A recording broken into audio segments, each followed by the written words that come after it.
بسم الله الرحمن الرحيم الحمد لله رب العالمين اللهم صل وسلم على نبينا محمد وعلى آله وصحبه أجمعين اللهم علمنا ما ينفعنا وانفعنا بما علمتنا اللهم نسألك الإخلاص والصدق في الأمر كله ونسألك أن تجعلنا من عبادك المباركين أينما كنا وأن تهدينا سبل الرشاد وأن توفقنا للخير والصواب اللهم آمين اللهم علمنا ما ينفعنا وانفعنا بما علمتنا يا معلم إبراهيم علمنا ويا مفهم سليمان فهمنا برحمتك يا أرحم الراحمين.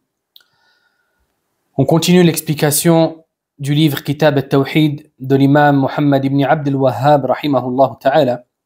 On s'était arrêté sur le chapitre 28 intitulé Ce qui a été rapporté à propos de l'observation des étoiles. Ce qu'on appelle en arabe al-Tanjim. Pourquoi le cheikh a évoqué ce chapitre ici? Car il souhaite mettre en évidence le statut juridique de l'observation des étoiles. Et il souhaite aussi dissocier et distinguer entre les formes qui sont interdites et les formes qui sont autorisées. Taïb. Et le lien de ce chapitre avec le livre réside dans le fait que la forme interdite de l'observation des étoiles va directement corrompre la foi en l'unicité d'Allah Azza wa Jal du serviteur, soit de manière totale ou soit de manière partielle. Ainsi donc, il a évoqué un chapitre sur ce thème dans son livre qui traite du monothéisme et de la foi en l'unicité d'Allah Azza wa Jal. Qu'est-ce qu'on entend par l'observation des étoiles? Ce qu'on appelle en arabe at-tanjim. Le mot arabe at-tanjim vient du terme al-najm, qui signifie l'étoile. Et at-tanjim, c'est le fait de se baser sur la disposition des astres et des étoiles pour déterminer les événements terrestres. Ainsi, on comprend que at-tanjim, l'observation des étoiles, elle va concerner des événements futurs qui vont avoir lieu sur Terre. Et on va voir les différentes catégories qui rentrent sous cette discipline et ce domaine. Avant cela, voyons ensemble le lien qu'il y a entre ce chapitre et ceux qui l'ont précédé. Tous les chapitres qui ont précédé concernaient le fait ou concernaient des gens qui pensaient avoir la capacité de connaître l'invisible, que ça soit à travers la voyance, à travers la sorcellerie, à travers la divination. Tout cela, ce qui les rassemble, le point, si vous voulez, le point commun qu'ils ont entre eux, c'était que tous prétendaient connaître l'invisible. Et ceci à travers des moyens subtils et dissimulés. On avait dit que sihr, dans la langue arabe, ça signifie la chose, c'est le fait de connaître une chose à travers un moyen subtil et dissimulé. Il en est de même pour la voyance, il en est de même pour la divination, et il en est de même pour ce qu'on appelle at-tanjim.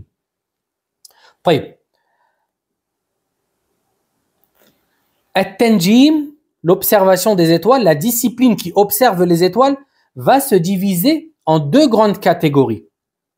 Il y a une discipline qui a pour but, ou qui affirme plutôt, ou dont le but est d'étudier l'influence des astres. D'accord? L'influence des astres.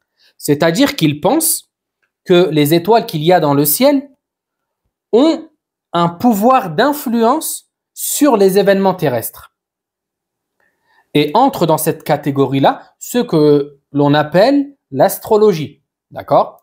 L'astrologie, c'est le fait de définir ou de déterminer des événements qui vont avoir lieu sur Terre à partir de l'observation des étoiles, à partir de leur position dans le ciel, de leur mouvement, de leur nature, etc. Concernant le jugement religieux de ce domaine-là, d'accord, ça va dépendre en fait de la croyance qu'on va prêter aux étoiles. Premièrement, il y a le fait de croire que les étoiles et les astres agissent de leur plein gré. D'accord? Et que ce sont elles qui créent les événements. Ici, il va s'agir d'une forme de polythéisme majeur. D'accord? Qui fait sortir de l'islam. Pourquoi c'est une forme de polythéisme majeur? Parce que celui qui aura cru que les étoiles ont un pouvoir d'influence et un pouvoir de créer aura associé à Allah Azza wa Jal dans une chose qui lui est spécifique et qui est la création et l'agencement et la gérance de ce bas monde. Seul Allah Azza wa Jal gère ce bas monde et personne ne lui associe dans cela. Ainsi donc, le fait de croire qu'une étoile est capable de créer, de gérer, d'accorder la subsistance, de donner du bonheur, d'apporter du bien ou de repousser un mal pour une créature, cela est une forme de polythéisme majeur qui exclut le musulman de la communauté. Taïb. La deuxième forme, il y a le fait de croire que les étoiles dans le ciel, leur disposition, leur nature et leur mouvement permettent de définir et de découvrir des événements futurs. D'accord? Et là, ça, c'est l'astrologie comme on la connaît. C'est-à-dire que parce que cette étoile se trouve à cet endroit-là aujourd'hui, ça veut dire qu'un tel, il va lui arriver demain telle et telle chose. Il va gagner de l'argent, il va guérir d'une maladie, etc. D'accord? Ici, il s'agit de découvrir, comme je vous l'avais dit précédemment, il s'agit de découvrir des choses qui font partie de l'invisible complet, de l'invisible absolu qui est propre à Allah Azza wa Jal. Seul Allah Azza wa Jal sait ce qu'il va t'arriver demain. Seul Allah Azza wa Jal sait si tu vas gagner de l'argent, si tu vas guérir d'une maladie, s'il va t'arriver un malheur ou un bonheur demain, etc. Ainsi donc, celui qui s'adonne à cette forme d'astrologie sera tombé dans une forme de polythéisme majeur. Et il en est de même pour celui qui aura cru une personne qui agit de la sorte.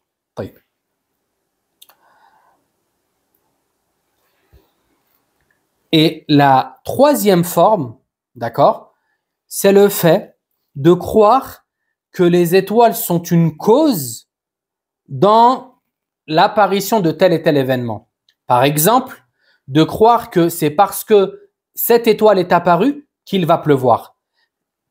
Et que l'étoile dans la tombée de la pluie est une cause. Et que celui qui a créé la pluie et qui l'a fait tomber réellement, c'est Allah Azza wa Jal. Le fait de croire cela représente une forme de polythéisme mineur. D'accord? Pourquoi? Parce que celui qui croit à cela aura attribué à une créature la cause d'une chose qui n'est pas réellement une cause. Et deuxièmement, il aura accroché son cœur à une créature en oubliant le créateur. Et de cette manière, il sera tombé dans une forme de polythéisme mineur. Taïb. La seconde catégorie que l'on peut évoquer dans l'observation des étoiles, c'est la discipline qui a pour but d'étudier le déplacement des étoiles. D'accord? Elle n'attribue pas aux étoiles une influence ou un pouvoir, mais cette discipline a simplement pour but d'étudier la trajectoire des étoiles. D'accord? Et c'est ce qu'on appelle, et c'est ce qui est connu sous le nom de l'astronomie. D'accord? Elle a pour but d'étudier, d'observer les étoiles dans leur trajectoire, dans leur mouvement, afin d'en déduire certaines choses qui sont permises. Comme par exemple, déduire les mois de l'année, déduire les saisons, déduire les heures de prière, déduire les différentes directions, le nord, le sud, l'est et l'ouest. Tout cela est permis et il n'y a pas de problème à son sujet. C'est pour ça qu'Allah Azza wa Jal a dit au sujet des étoiles dans le Coran et ainsi que des points de repère, et au moyen des étoiles, les gens se guident. Et ça, c'est quelque chose qui était connu chez les Arabes. Le fait de trouver son chemin grâce aux étoiles. Et cela ne pose aucun problème, Inch'Allah. Voyons ensemble maintenant les textes que l'auteur a évoqués sous ce chapitre. Il dit, Al-Bukhari a dit dans son Sahih, Qatada radiyallahu anhu a dit, Allah a créé ces étoiles pour 3 choses, en guise d'embellissement pour le ciel, de pierres de lapidation contre les démons et de points de repère afin de s'orienter. Celui donc qui leur prêterait d'autres fonctions que celles-ci aura certes fait erreur, perdu sa part et aura inventé une chose au sujet de laquelle il n'a aucune connaissance. Fin de citation. Taïb. Le récit a été rapporté par Al-Bukhari, comme l'a évoqué l'auteur, de manière mu'allaq. Qu'est-ce que ça veut dire mu'allaq? C'est-à-dire que Al-Bukhari, rahimahullah, dans son Sahih, a évoqué ce récit-là de Qatada. Qatada, c'était un tabi'i, d'accord? Il l'a évoqué de manière mu'allaq. En français, on va le traduire par suspendu. Il l'a évoqué de manière suspendue. C'est-à-dire qu'il a supprimé une partie de la chaîne de transmission, ou soit la chaîne de transmission de manière totale, et il a évoqué simplement le texte. Et ça, c'est une chose connue dans la science du hadith. Al-Bukhari, rahimahullah, faisait ceci dans son Sahih à plusieurs fins. D'accord? Et parmi ces fins-là, il y avait le fait de gagner du temps et de raccourcir la chaîne de transmission et le athar rapporté. Taïb. Les 3 choses qu'a évoquées Qatada dans ce récit ont été rapportées d'Allah Azza wa Jal dans le Coran. D'accord? Allah Azza wa Jal a dit وَلَقَدْ زَيَّنَّا السَّمَاءَ الدُّنْيَا بِمَصَابِيحٍ وَجَعَلْنَاهَا رُجُومًا لِلشَّيَاطِينِ. Et nous avons certes embelli le ciel le plus bas avec des lumières, c'est-à-dire les étoiles, et nous avons fait d'elles des projectiles afin de lapider les démons. Et quant au fait que ce sont un repère pour les gens, c'est le verset que je vous ai évoqué juste avant, dans Surat An-Nahl, dans lequel Allah Azza wa Jalla a dit وَعَلَامَاتٍ وَبِالنَّجْمِ هُمْ يَهْتَدُونَ, ainsi que des points de repère, et au moyen des étoiles, les gens se guident. Toutefois, Qatada ici a dit, celui qui leur attribue une autre fonction que celle-ci aura certes fait erreur et perdu sa part. Perdu sa part, c'est-à-dire perdu sa part dans l'au-delà. D'accord? Et ça sous-entend que celui qui leur attribue une autre fonction que ces 3 évoquées aura certes mécru. Toutefois, cela n'est pas à comprendre dans sa manière globale, parce que utiliser les étoiles dans la détermination des horaires de prière, dans la direction de la Qibla, etc., ceci est permis et ne pose aucun problème. Taïb. Ensuite, l'auteur dit, Qatada détestait l'apprentissage des mentions lunaires, et Ibn Uyayna ne l'a pas autorisé. Harb a rapporté leurs propos. Toutefois, Ahmed et Ishaq ont autorisé l'apprentissage des mentions. Taïb. Ici, l'auteur, rahimahullah, a résumé la position de ces 4 savants quant aux mentions lunaires. Qu'est-ce que les mentions lunaires?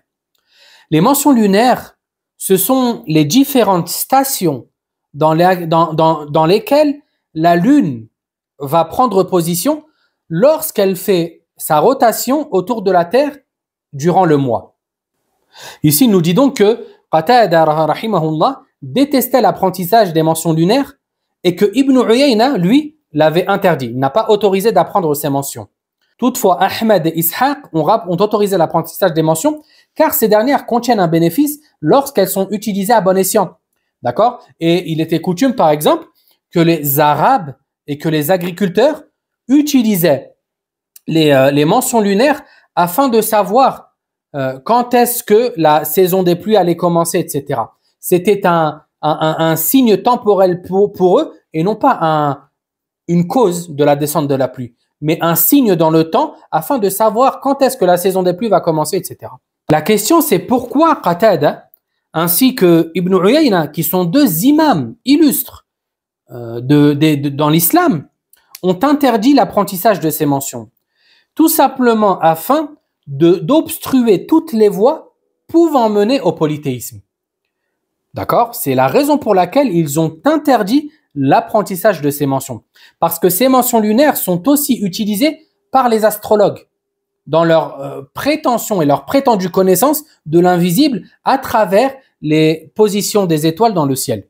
Cheikh Ibn Uthaymin, rahimahullah ta'ala, a dit « La vie juste est que l'apprentissage des mentions lunaires ne pose pas de problème, car il n'implique aucune forme de polythéisme, hormis si celui qui l'apprend leur attribue la descente de la pluie et l'apparition du froid, et que ce sont elles qui apportent cela. Ceci représenterait une forme de polythéisme, contrairement au simple fait de connaître par son biais dans quelle saison sommes-nous. Sommes-nous au printemps, en été ou en hiver? Déterminer cela ne pose aucun problème. » Taïb.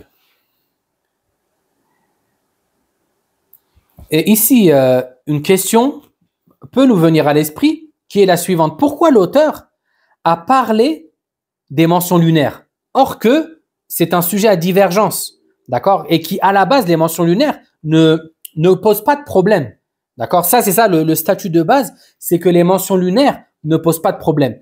Pourquoi donc l'auteur a évoqué ce point-là sous ce chapitre, alors que ce chapitre parle de l'observation des étoiles? Ceci car, afin d'attirer ton attention sur le fait que si les savants parmi les salafs ont divergé sur une chose qui à la base est autorisée, sache que leur position sur une chose qui est interdite et qui concerne le fait d'attribuer aux étoiles une influence, sache que sur ce sujet-là, ils sont unanimes quant à l'interdiction de s'adonner à une telle pratique. D'accord? Et c'est là le but pour lequel l'auteur a évoqué cette divergence ici. Parce que les mentions lunaires, en réalité, la personne n'attribue rien aux étoiles. La mention lunaire, c'est juste une façon de calculer, d'accord, et de savoir quand est-ce qu'on est. Ça sert à connaître le temps dans lequel on est. Et ce n'est pas une attribution aux étoiles d'une quelconque influence. Non, loin de là. Et malgré ça, les savants ont divergé sur les mentions lunaires. D'accord? Ceci afin d'obstruer toutes les voies menant au polythéisme. Ensuite, l'auteur a dit, et selon Abu Moussa, radiyallahu anhu, le messager d'Allah, sallallahu alayhi wa sallam, a dit, trois n'entreront pas au paradis. L'alcoolique, celui qui rompt les liens de parenté, et celui qui croit à la sorcellerie. Rapporté par Ahmed et Ibn Hibban dans son Sahih. Taïb. Le hadith a été rapporté par Ahmed ibn Hibban ainsi que d'autres. D'après la version d'Al-Fudayl ibn Maysara, selon Abu Hurayz, d'après Abu Barda. Taïb. Toutefois, ce hadith-là comporte, la chaîne de transmission de ce hadith-là comporte un rapporteur qui a été jugé faible par certains savants du hadith. Mais ils ont précisé le fait que sa faiblesse était légère. D'accord? Sa faiblesse était légère et c'est la raison pour laquelle ils ont accepté ce hadith-là. Comme l'a affirmé Ad-Daraqutni, et c'est la raison pour laquelle le Hakim dans son Mustadrak a authentifié ce hadith et que Dhahabi l'a approuvé. Voyons ensemble l'explication du hadith. Le prophète sallallahu alayhi wa sallam a dit, trois n'entreront pas au paradis. C'est-à-dire qu'ils n'entreront pas au paradis directement, mais qu'ils devront passer avant cela par le châtiment. Et ça, c'est l'une des explications qui a été donnée. Et c'est la plus probable. Ainsi, ces trois-là ne pourront entrer au paradis qu'après s'être fait purifier en enfer. Pourquoi? Parce qu'ils ont commis des péchés que le prophète sallallahu alayhi wa sallam a évoqués. Premièrement, le prophète sallallahu alayhi wa sallam évoqua l'alcoolique, mudminul khamr, c'est-à-dire celui qui buvait de manière continue et habituelle. C'était pour lui devenu une habitude. Il ne s'arrêtait pas de boire. Ce n'est pas la personne qui a bu une fois dans sa vie. Non, la personne qui buvait sans arrêt. Celui-là, le prophète sallallahu alayhi wa sallam a dit à son sujet qu'il n'entrera pas au paradis. La deuxième personne, celui qui rompt les liens de parenté. Celui qui rompt les liens de parenté, c'est-à-dire les liens familiaux. Les liens qu'Allah Azza wa Jal nous a obligés de lier et de nouer et qu'il faut renouveler. Non, lui, il les a rompus. Les liens avec ses parents, les liens avec ses frères et sœurs, les liens avec ses tantes paternelles et maternelles, ses oncles paternels et maternels, avec ses grands-parents, il les a rompus. Il ne leur parle pas, il ne les visite pas, il ne leur envoie pas de messages, il n'invoque pas pour eux, il ne les aide pas financièrement lorsque ces derniers sont en difficulté et que lui est dans une aisance. Tout cela rentre dans le fait de lier les liens de parenté. Et les liens de parenté, ce n'est pas obligatoirement le fait de visiter la famille, mais ça peut être à travers un coup de téléphone, un message, le fait d'invoquer pour eux, etc. طيب.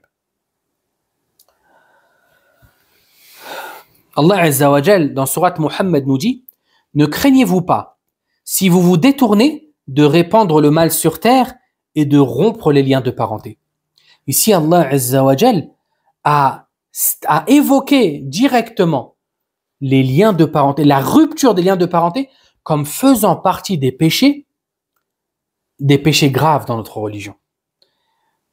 Et il l'a cité conjointement avec al-ifsad fil ard, avec le fait de répandre la corruption sur terre. Ce qui indique la gravité du fait de couper les liens de parenté. طيب.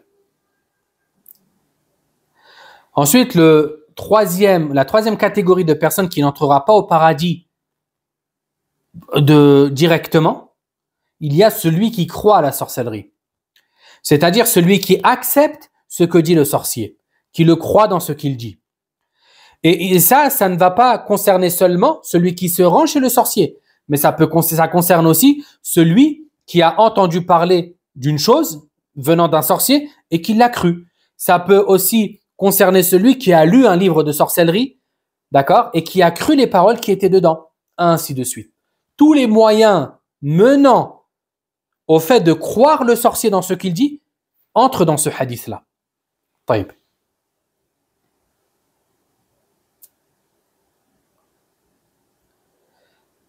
Question, quel est le lien entre ce hadith et le chapitre? Étant donné que ce chapitre, je vous le rappelle, concerne l'observation des étoiles. Le lien réside dans le fait que ce texte-là, il y a été évoqué dedans celui qui croit au sorcier. D'accord? Ce dernier n'entrera pas au paradis. Et fait partie de la sorcellerie, l'astrologie. Et le fait de croire de manière erronée ou d'attribuer de fausses croyances aux étoiles. Parce que on avait vu dans le chapitre de la sorcellerie qu'il y a un lien entre l'astrologie et la sorcellerie. Ainsi donc, les textes qui traitent de la sorcellerie concernent aussi l'astrologie et El-Munajjim, l'astrologue. Ainsi donc, celui qui croit l'astrologue entre aussi dans ce hadith-là, d'accord, dans lequel le prophète sallallahu alayhi wa sallam a menacé ceux qui s'adonnent à ces actions-là de ne pas entrer au paradis ou d'y entrer, mais après s'être fait châtier. Subhanallah. Et nous demandons à Allah Azza wa Jal de nous en préserver. طيب. Ensuite, l'auteur a dit, chapitre 29, ce qui a été rapporté à propos de demander aux étoiles de faire tomber la pluie. Ici, l'auteur veut, à travers ce chapitre, mettre en évidence le statut juridique du fait de demander la pluie aux étoiles. Et en réalité, ce chapitre-là est une partie du chapitre que l'on vient de voir. Toutefois, il est plus spécifique parce que le chapitre d'avant avait une portée plus générale, étant donné qu'il concernait toutes les formes d'observation des étoiles. Toutefois, ce chapitre-là est plus spécifique du fait qu'il concerne ceux qui demandent aux étoiles de faire tomber la pluie. Et le lien entre ce chapitre et le livre est très clair, étant donné que celui qui va s'adresser aux étoiles en leur demandant de la pluie, en leur demandant de faire tomber la pluie, sera certes tombé dans une forme de polythéisme majeur. Ce polythéisme qui va venir rendre caduque la foi du serviteur. La foi du serviteur qui est basée sur la ilaha illallah. Aucune divinité n'est digne d'être adorée en dehors d'Allah. Et parmi la foi en Allah, le fait de croire en sa seigneurie et le fait de croire qu'il est l'unique à mériter l'adoration. Et celui qui demande de la pluie à autre qu'Allah, ou qui la demande aux étoiles ou à autre qu'Allah, sera certes tombé dans une forme d'adoration vouée à autre que son Seigneur, qui est l'invocation. Et Allah Azza wa Jalla dit wa qala rabbukum ud'uni.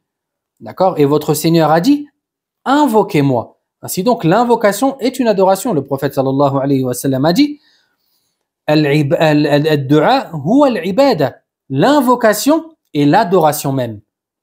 Demander aux étoiles de faire tomber la pluie va se diviser en deux catégories. La première, ceux qui représentent une forme de polythéisme majeur. Et elle englobe deux formes. D'accord? Elle englobe deux pratiques. La première, le fait d'invoquer directement, comme je vous l'ai évoqué juste avant. Le fait de dire, par exemple, ô étoile untel, fais tomber la pluie. Ici, c'est une invocation claire. C'est une adoration qui a été vouée à autre qu'Allah Azza wa Jalla de manière très claire. Ainsi donc, il s'agit d'une forme de polythéisme majeur qui exclut celui qui s'y adonne de l'islam. Celui qui agit de la sorte n'est plus musulman. Après, bien sûr que l'établissement de la preuve a été fait contre lui et que toutes les entraves à ce statut juridique ont été levées. La deuxième pratique, c'est le fait d'attribuer la tombée de la pluie aux étoiles. Le fait de dire, c'est l'étoile untel qui a fait tomber la pluie. L'étoile untel, c'est elle qui a créé la pluie et qui l'a fait tomber. Ici aussi, il va s'agir d'une forme de polythéisme majeur, parce que celui qui aura cru cela aura attribué à une créature l'une des spécificités d'Allah Azza wa Jal. Et attribuer à une créature une spécificité d'Allah est une forme de polythéisme majeur. La seconde catégorie, elle va représenter une forme de polythéisme mineur. D'accord? Elle va représenter une forme de polythéisme mineur. Et cela va consister à croire que les étoiles sont une cause dans la tombée de la pluie. D'accord? On va dire, oh, c'est grâce à cette étoile que la pluie est tombée, tout en sachant que celui qui a réellement fait tomber la pluie et qui l'a créée, c'est Allah Azza wa Jal. Ici, il va s'agir d'une forme de polythéisme mineur. D'accord? Car il est question d'un lien de causalité et non pas de création et d'action. En résumé, tout ce qui a précédé. L'attribution de la tombée de la pluie aux étoiles est de trois sortes. La première, l'attribution de création et d'action. C'est-à-dire croire que les étoiles créent la pluie et font tomber la pluie. Ça, c'est une forme de polythéisme majeur. Deuxièmement, l'attribution de causalité. C'est-à-dire croire que les étoiles sont une cause dans la tombée de la pluie et que c'est Allah Azza wa Jal qui fait tomber la pluie réellement. Ça, c'est une forme de polythéisme mineur. Troisièmement, l'attribution temporelle, c'est-à-dire indiquer que la tombée de la pluie survient en même temps que l'apparition de telle étoile. D'accord? Ici, ce n'est pas une forme de polythéisme. Toutefois, le mieux, c'est de la délaisser. Ensuite, l'auteur a dit, et la parole d'Allah Azza wa Jal, وَتَجْعَلُونَ رِزْقَكُمْ أَنَّكُمْ تُكَذِّبُونَ. Et vous répondez aux grâces de votre Seigneur par la plus infâme ingratitude.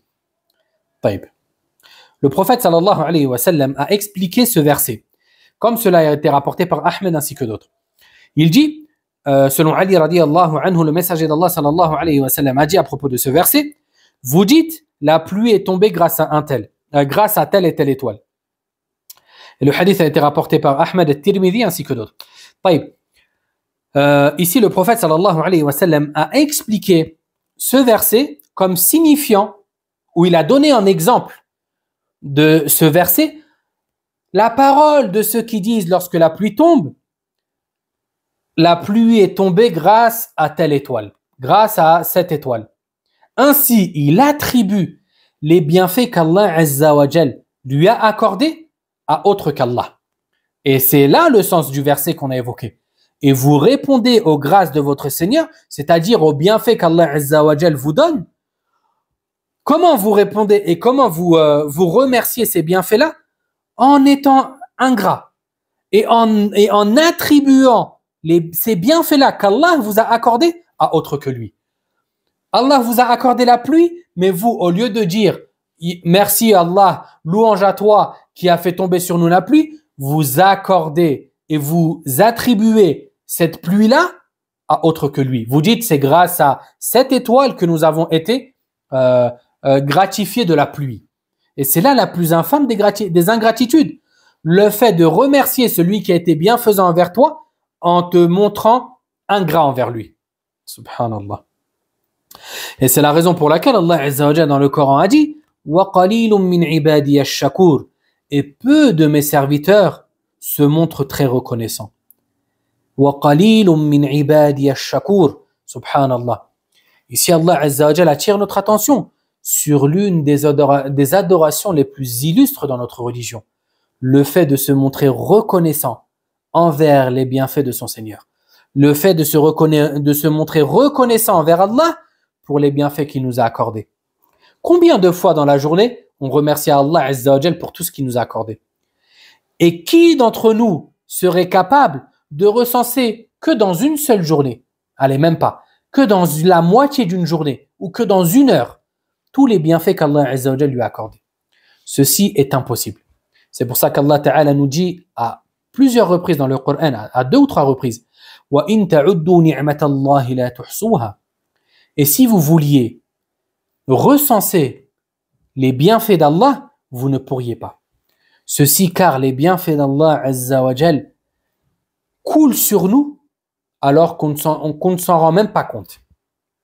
Le bienfait de la vue, le bienfait de la santé, le bienfait de la sécurité, le bienfait des richesses, le bienfait de la religion, le bienfait du dogme authentique, tous ces bienfaits-là, le fait que tu puisses bouger tes 10 doigts sans difficulté, sache qu'il y a dans le monde des gens qui ne sont pas capables de les bouger et d'autres qui les bougent avec une extrême difficulté. Le fait d'avoir simplement de la salive dans la bouche, alors que d'autres sont privés de ce bienfait-là et qui sont atteints d'une maladie qui les prive de toute humidité dans leur bouche. Le fait de pouvoir sortir sans te protéger du soleil. Or qu'il y a des gens atteints d'une maladie qui ne peuvent même pas s'exposer au soleil car les rayons de ce dernier leur brûleraient la peau. Subhanallah. Ainsi donc, il est primordial pour le musulman que de remercier son Seigneur jour et nuit pour tous les bienfaits qu'il lui a accordés. Qu'Allah Azza wa Jal nous compte parmi ses serviteurs très reconnaissants qui lui ont reconnu les bienfaits qu'il leur a accordés et qui se sont écartés de l'ingratitude, car l'ingratitude est l'une des pires caractéristiques par laquelle l'être humain peut se parer et peut être défini. Ensuite, l'auteur a dit, et selon Abu Malik al-Ash'ari radiyallahu anhu, le messager d'Allah sallallahu alayhi wa sallam a dit 4 choses qui font partie de l'époque de l'ignorance et que ma communauté ne délaissera pas. La vantardise de la renommée ancestrale, l'injure dans les origines, la demande de la pluie faite aux étoiles et la lamentation sur les morts. Ensuite, le prophète sallallahu alayhi wa sallam ajouta, si celle qui se lamente ne se repent pas avant sa mort, elle sera ressuscitée le jour de la résurrection, portant un vêtement de goudron et recouverte de gales. Le hadith a été rapporté par Muslim. Taïb. Bien sûr, l'auteur a évoqué ce hadith ici, car il prouve de manière claire l'interdiction du fait de demander aux étoiles de faire tomber la pluie. Taïb. Le prophète sallallahu alayhi wa sallam nous informe dans ce hadith qu'il y a 4 choses qui font partie du temps de l'ignorance, c'est-à-dire du temps qui a précédé l'islam. Ce temps dans lequel les gens ne connaissaient plus la vérité. La plupart des gens ne savaient plus ce que c'était la vérité. Ils ne savaient plus quelle était la religion qu'Allah Azza wa Jal leur a agréée et la voie menant à leur Seigneur. Ainsi donc, ils étaient dans une ignorance et des ténèbres quant à l'adoration et les préceptes voués à la religion. ce qu'on appelle en arabe al-jahiliya, et qui fait référence et qui tire son origine du mot jahl, l'ignorance. Et l'ignorance, c'est toute chose dans laquelle il n'y a pas de science. Lorsque tu n'as pas de connaissance, tu es un ignorant. Taïb. Ici, le prophète sallallahu alayhi wa sallam nous dit qu'il y a 4 choses faisant partie du temps de l'ignorance que sa communauté ne délaissera pas. C'est-à-dire que ceux qui font partie de la communauté du prophète sallallahu alayhi wa sallam, ou une partie de sa communauté, ne délaissera pas ces 4 choses-là. Et ça ne veut pas dire que toute la communauté pratiquera ces 4 choses. Mais ça veut dire que ces 4 choses se trouveront dans la communauté. Certains partisans du prophète sallallahu alayhi wa sallam s'adonneront à ces 4 choses-là. La première que le prophète sallallahu alayhi wa sallam a évoquée, c'est la vantardise de la renommée ancestrale. Qu'est-ce que ça veut dire? C'est le fait de se vanter de ses pères et de ses ancêtres en s'enflant d'orgueil lorsque l'on narre leur mérite et leur valeur. D'accord? Ça, c'était quelque chose d'extrêmement présent chez les Arabes. Le fait de se vanter de leur père et des caractéristiques qu'ils ont acquis et qui sont restés, d'accord? Qui sont restés dans la lignée et chez les descendants. C'est-à-dire que les descendants ont hérité de cette renommée qui a vu le jour chez leurs ancêtres. Par exemple, il y a des tribus arabes qui étaient connues pour être généreuses, pour être hospitalières, qui accueillaient bien, qui accueillaient tout le monde, qui donnaient à manger à tout le monde. Ainsi, le descendant va prendre ses traits et ses mœurs pour acquises, et il va s'enfler d'orgueil lorsqu'il va les narrer à autrui. C'est ça dont il est question ici. Ensuite, le prophète sallallahu alayhi wa sallam a dit l'injure dans les origines, at-ta'nu fil ansab. Et ça consiste à insulter et à dénigrer la famille et les origines des autres. De dire, oh toi, regarde ta famille, comment ils étaient. Oh toi, regarde de quelle origine et d'où tu tires tes origines.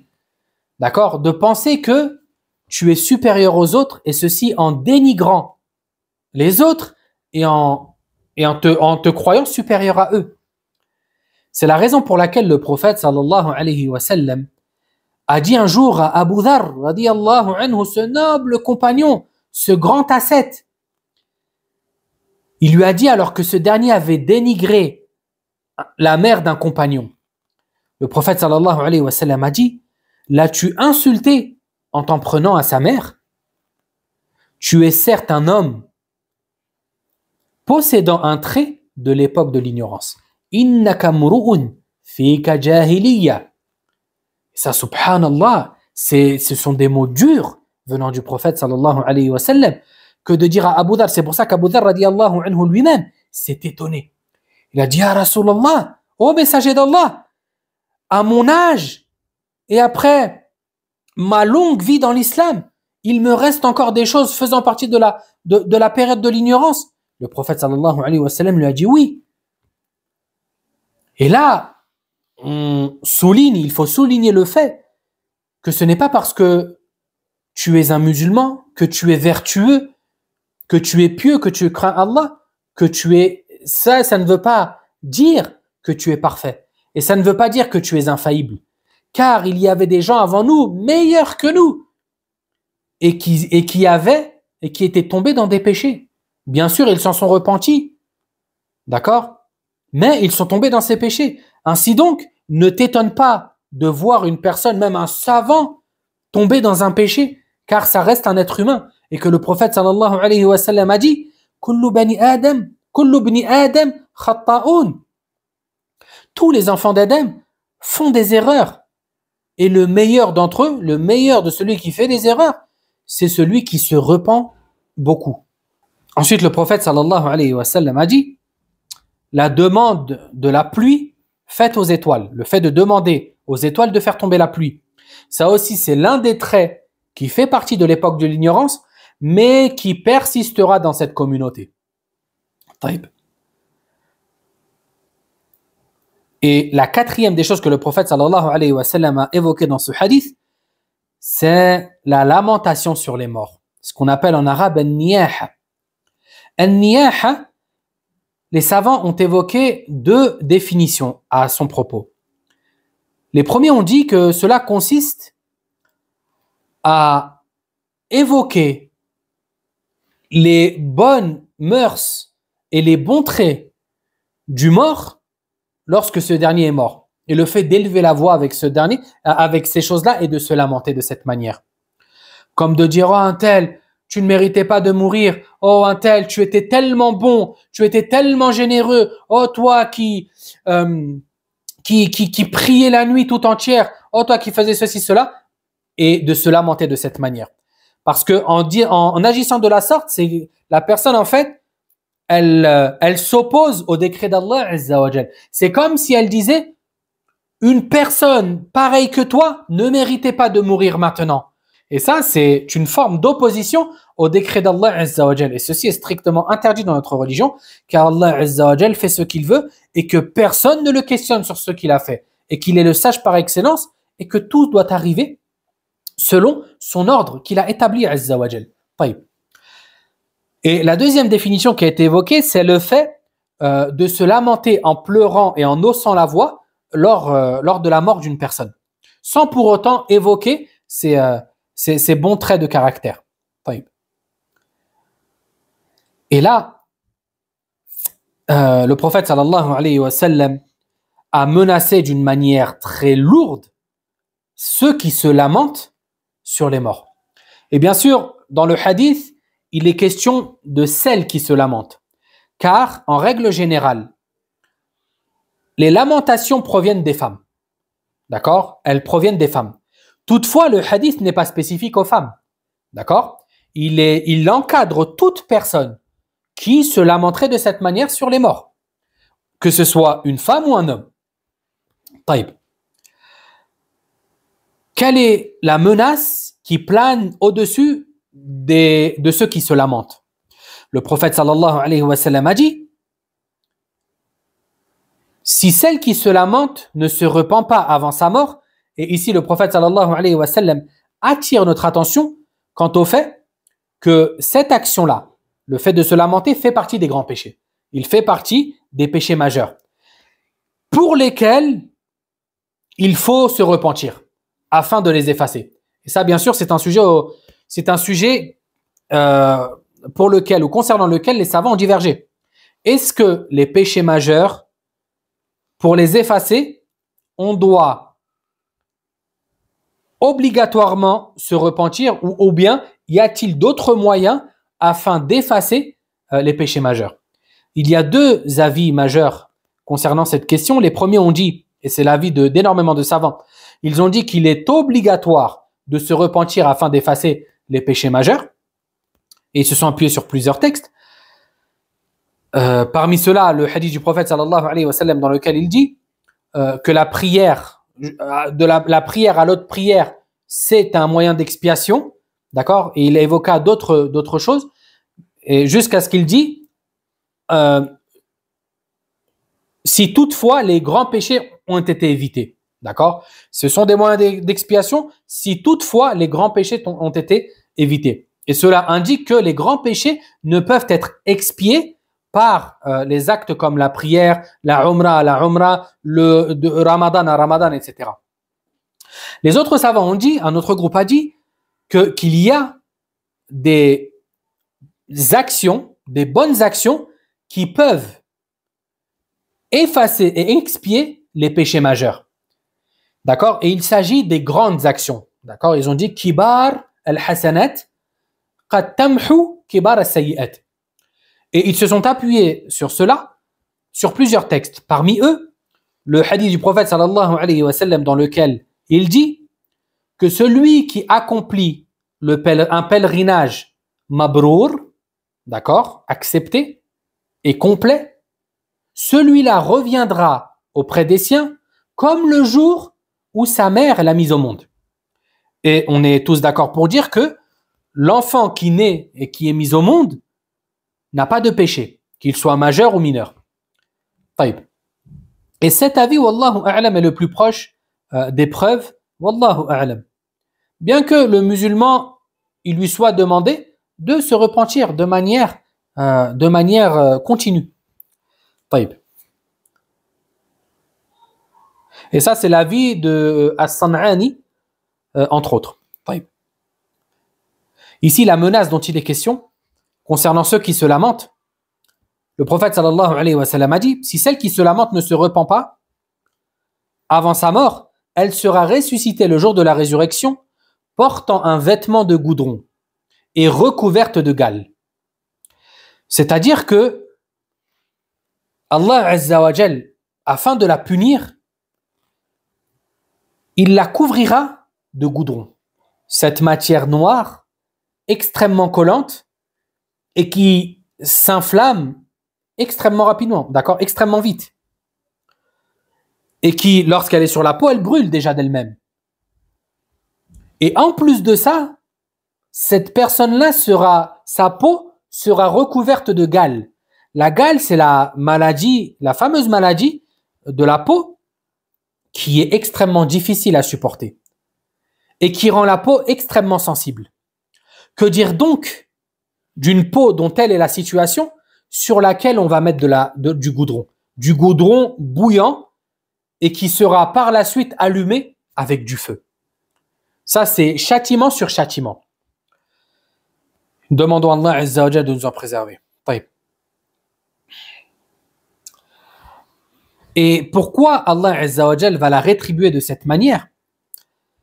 Parce que ceux qui se sont lamentés sur les morts n'ont pas apaisé leur chagrin par la patience. Elle sera donc recouverte de ce mélange dans l'au-delà, comme elle a recouvert son chagrin dans ce bas monde par les lamentations. Et par aussi à cause du mauvais effet, de l'effet négatif qu'elle aura propagé auprès des gens qui sont présents lors des funérailles. Parce que lorsque tu vois, par exemple, imaginez-vous, voir une personne, vous avez eu un proche qui est mort, vous vous dites, je vais patienter, ça vient d'Allah Azza wa Jal, inna lillahi wa inna ilayhi raji'un. Et là, vous voyez une personne se lamenter de cette manière, crier, se frapper les joues, déchirer ses vêtements, vous allez être obligatoirement frappé par de la tristesse. Et il y en a même peut-être qui vont basculer dans le chagrin et dans cette forme d'opposition au décret d'Allah Azza wa Jal, en disant, ah mais c'est vrai, elle a raison, pourquoi Allah Azza wa Jal il l'a fait mourir, etc. Et donc elle sera coupable d'avoir tiré les gens vers elle dans des choses interdites. Ainsi donc, elle sera recouverte de ces deux choses-là, comme elle a recouvert son chagrin dans ce bas monde par les lamentations. Et ici, il y a une règle qui consiste à dire al-jaza'u min jinsil amal, ce qui signifie la rétribution tire son origine ou provient, l'origine de la rétribution provient de l'origine de l'action. Ainsi, Allah Azza wa Jal te rétribuera selon l'action que tu as accomplie. Taïb. Ensuite, le shir dit, et selon eux, d'après Zayd ibn Khalid, radiyallahu anhu, qui dit, nous avons prié avec le messager d'Allah, sallallahu alayhi wa sallam, la prière des Subh al-Hudaybiyah, à la suite d'une pluie qui était tombée durant la nuit. Lorsqu'il termina, il se retourna vers les gens et dit, savez-vous ce que votre Seigneur a dit? Nous répondîmes, Allah et son messager sont plus savants. Il dit alors, au matin, certains de mes serviteurs croient en moi et d'autres mécroient.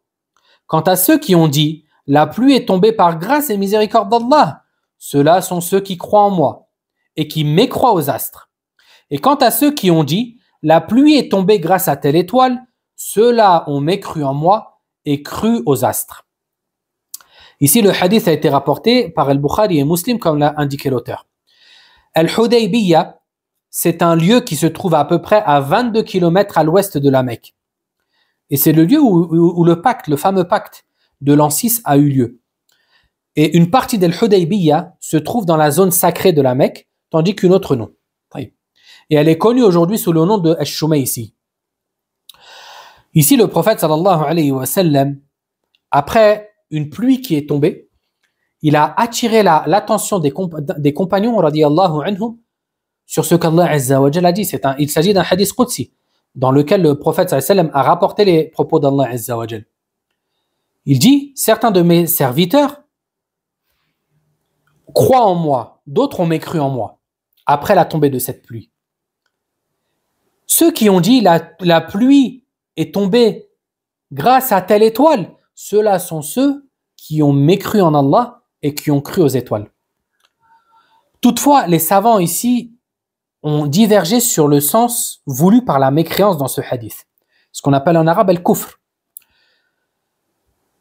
Certains ont dit qu'il s'agit de la mécréance majeure, celle qui fait sortir de l'islam.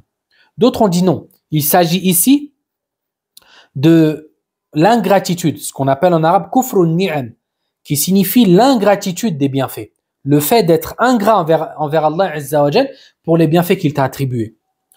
Toutefois, il est possible de réunir ces deux avis en affirmant la chose suivante.